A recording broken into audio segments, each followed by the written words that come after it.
Well, my dad is my partner in crime, and my mom is a very independent woman, and I really aspire to be like her.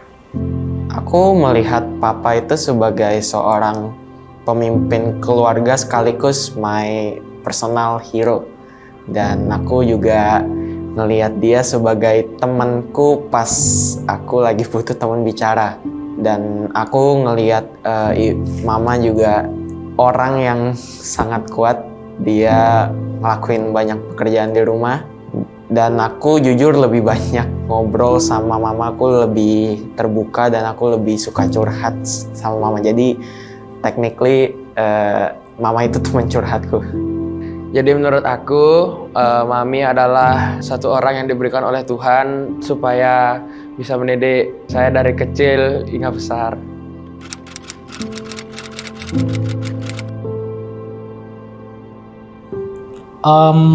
Anak kalau buat kami itu pertama memang bicara soal anugerah pasti ya kan Tuhan. Anugerah Tuhan buat sebuah keluarga itu pasti seorang anak. Tapi ada yang kedua itu kepercayaan. Kalau buat kami ketika Tuhan udah mengaruniakan anak kepada kami itu artinya Tuhan percaya bahwa kami berdua ini bisa, kami berdua itu sanggup untuk mendidik, membesarkan mereka sampai nanti nggak tahu gimana Tuhan akan buat masa depan mereka seperti apa ya. Anak bagi saya adalah satu jiwa yang dititipkan oleh Tuhan untuk saya. Itu anak itu kalau bagi saya sebagai tanggung jawab yang diberikan Tuhan untuk saya. Oleh karena itu makanya saya harus memberi yang terbaik buat anak saya. Arti anak dalam hidup saya, kami sebagai orang tua bersyukur diberikan anugerah karena anak adalah titipan dari Tuhan yang harus kita jaga, kita didik, kita ajarkan secara iman Kristiani, dan anak itu adalah berkat yang tiada taranya, tidak bisa dibandingkan dengan hal apapun juga.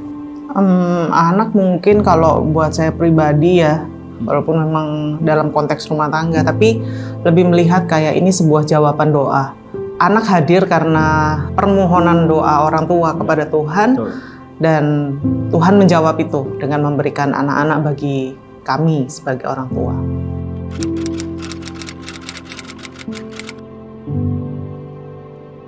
Aku pengen bisa jadi lebih baik dari mereka. Maksudku kondisiku yang sekarang udah baik, tapi aku pengen pas aku besar nanti, aku pengen jadi jauh lebih baik dari mereka juga.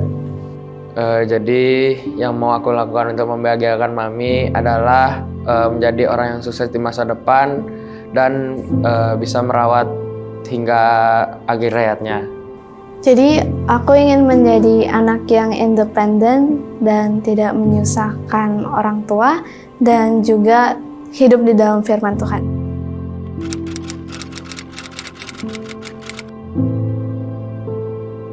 Hal yang ingin saya lakukan untuk anak-anak saya, memberi waktu kepada mereka, meluangkan waktu untuk mendengarkan keluh kesah mereka, mendengarkan mereka bercerita tentang kehidupan mereka sehari-hari, dan juga keinginan kami sebagai orang tua memberikan yang terbaik selagi kami mampu untuk secara pendidikan ataupun hal-hal yang lain yang menunjang untuk dia boleh berkembang, maju untuk masa depan anak-anak kami. Sebenarnya agak ini ya, jadi bingung karena sebenarnya siapa yang harus kita bahagiakan dalam hidup itu. Apakah dengan memberikan segala sesuatu itu membuat anak itu bahagia gitu? Kalau konteksnya seperti itu, mungkin kami tidak berjalan di ranah yang itu. Gitu. Kami lebih berpikir membuat anak bahagia adalah membuat dia mengerti dan hidup tumbuh sesuai dengan panggilan yang Tuhan taruh buat dia. Jadi kebahagiaan anak itu adalah buat kami ketika kami berbagi kebahagiaan di rumah. Betul. Jadi anak merasa bahagia ketika mendapati kami orang tuanya bahagia gitu. Ya. Yang pasti saya akan memberi yang terbaik buat anak saya. Terutama saya pasti bekali untuk imannya supaya nanti dia di kehidupan ini yang sekarang ini dia bisa dengan imannya tetap jalan di jalan Tuhan. Karena kalau bicara bahagia itu beda ya, kalau anak itu gembira, happy itu kan semua suasana dari luar yang bikin. Tapi kalau menurut saya bahagia itu berarti dalam diri dia, dalam diri anak itu. Jadi gimana kita berdua itu harus bisa bahagia dulu, anak-anak lihat dan mereka akan ngerasain seperti itu. Mereka akan ngerasa di rumah itu mereka bahagia, jadi mereka nggak akan perlu nyari kebahagiaan itu di luar.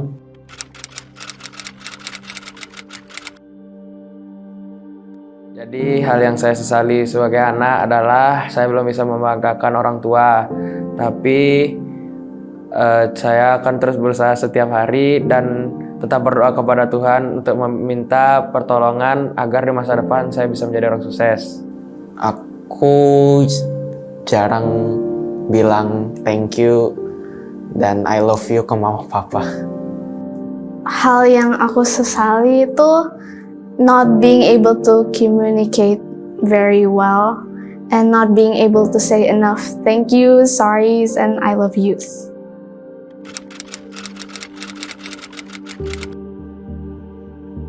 Terutama saya sebagai seorang ayah yang mungkin saat ini yang masih saya sesali ada saya belum bisa mungkin memenuhi apa yang mereka mau ya, keinginan mereka, keinginan hati mereka.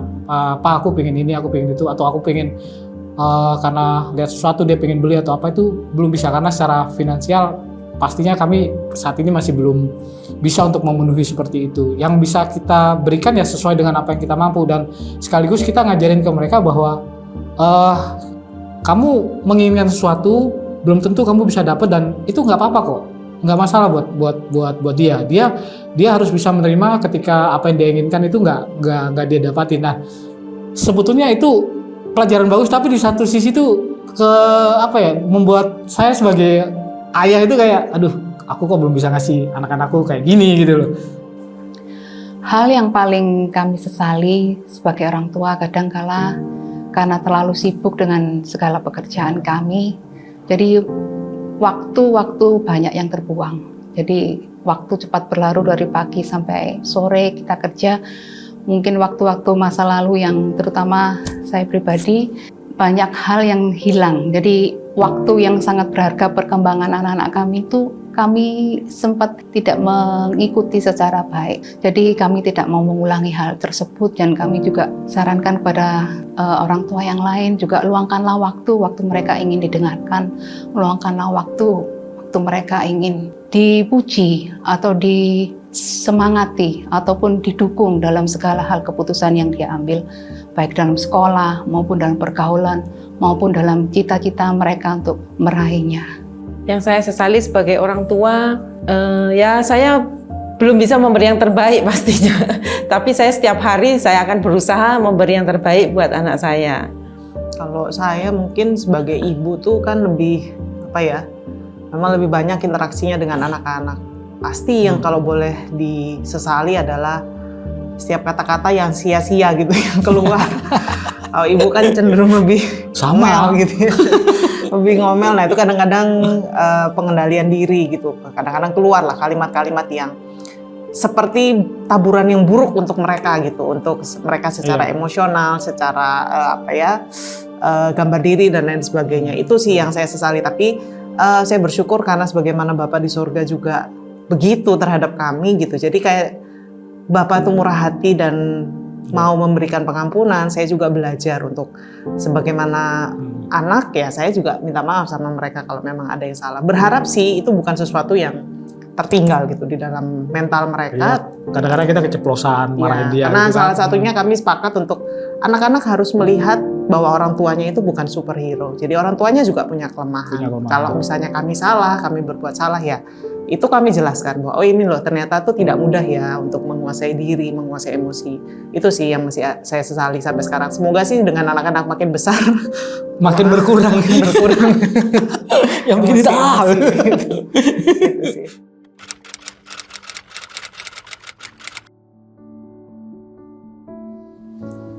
Aku harap mama papaku itu bisa sabar ngurusin aku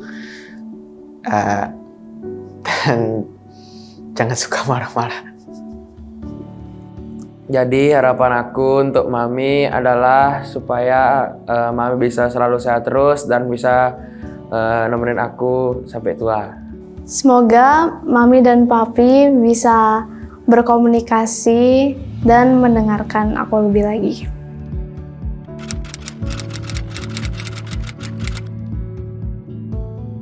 Harapan saya buat anak saya supaya kelak anak saya bisa menjadi orang yang sukses, imannya juga kuat dan juga hidupnya senantiasa hidup di jalur Tuhan, tidak melenceng ke sana ke sini. Nah, harapan. Pastinya kalau secara Kristen, waduh ini kita bicara secara Kristen, saya itu pengen anak-anak saya itu pertama memang mereka ketemu, mereka itu ngerasain sendiri hubungan apa, secara pribadi mereka itu ketemu Tuhan.